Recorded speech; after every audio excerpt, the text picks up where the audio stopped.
The reason this is really important to me is because, we've set the stage for why it's important to take a step back and remember that we need to be in service of ourselves as human beings because we're not machines. We need rest. And many of my clients are women who have worked hard in high school to get into university or college. Then they've worked super hard in post-secondary to demonstrate their intellect and their abilities.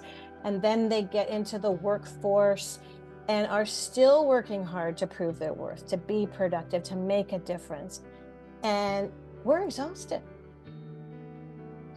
And we try to address this ongoing sense of fatigue and lack of energy by, I need to get more sleep. I'm going to focus on my 8 hours. And that's important.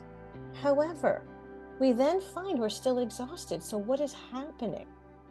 That's because sleep and rest are not the same thing. We're suffering from both a sleep deficit and a rest deficit in North America. So when we think about physical rest can be passive, like sleeping or napping. Can actually be active, like yoga is an example, or a massage is an example of this idea of more active physical rest. Mental rest, in the midst of heavy loads, we often struggle to turn off our brains. We mull over conversations we've had in the day. We look at what's left on our to-do list, whatever that is for you. And some ideas for carving out mental rest is to take breaks every hour or two throughout the day. And I have people go, I can't do that. Can you take 2 to 3 minutes after every hour or two in a day, where you physically get up from your desk and your computer and you just do something else for another 2 to 5 minutes? That's all it takes for your brain to stop feeling so scrambled and actually come back into sync. And those nagging thoughts that come at bedtime, I used to keep a notepad beside my bed to make sure I jotted them down, got them out of my head so I could have a good sleep. So that's the idea of mental rest. Sensory rest, all of our brains are overstimulated by technology, whether we know it, acknowledge it or not. And on top of computers and smartphones, we need to filter out background noise. We need to process conversations. When it's on Zoom, we need to visually be attuned. We're trying to figure out body language. It's a lot harder to do. It's exhausting. It's in a lot of the current literature. And so our brains are overstimulated by technology. One of the things you can do to help here is to simply close your eyes for 2 minutes. Again, every 1 to 2 hours. Some people I know go into full digital detox mode. I'm off everything all weekend. And where you completely unplug for an extended period of time. That's an option too. It's an example of sensory rest.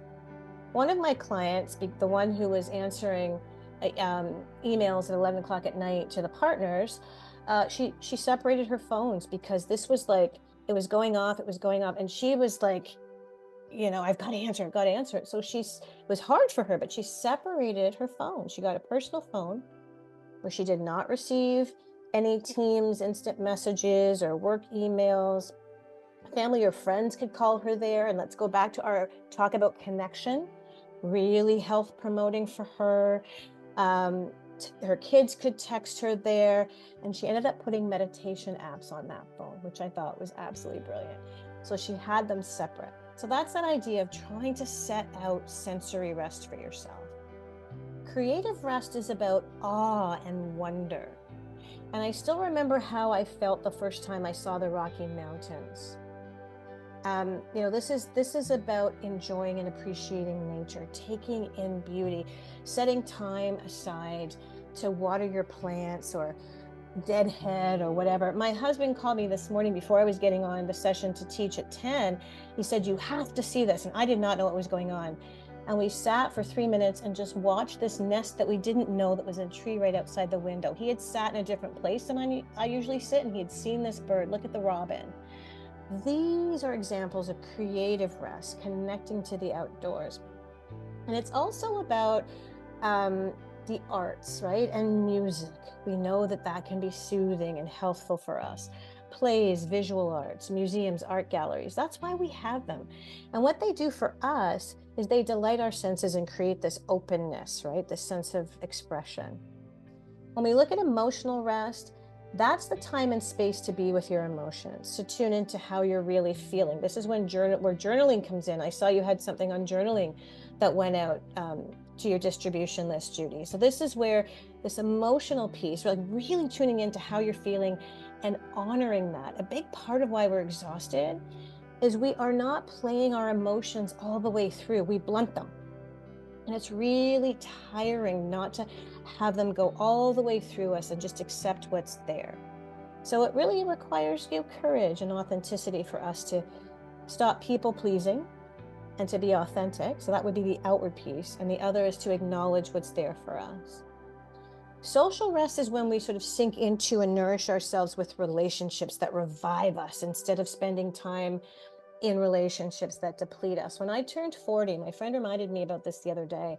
I went through a significant process of pruning relationships. Not only was I going through a challenging divorce at the time, but I really found out who my friends were. And I held on to the friends where there was care and reciprocity. And I cut loose those that had historically been draining me emotionally for years. I didn't see it until that time. So that's that idea of social rest, putting yourselves in situations that nurture and feed you and enliven you. And the final one is spiritual rest, and that involves connecting beyond the physical and intellectual by engaging in something that's greater than ourselves. For some people, it might be prayer. For other people, it might be a chant or some kind of ritual, a meditation. So the idea here is to connect to higher purpose, to accept what's here and feel just a sense of love and connection and belonging.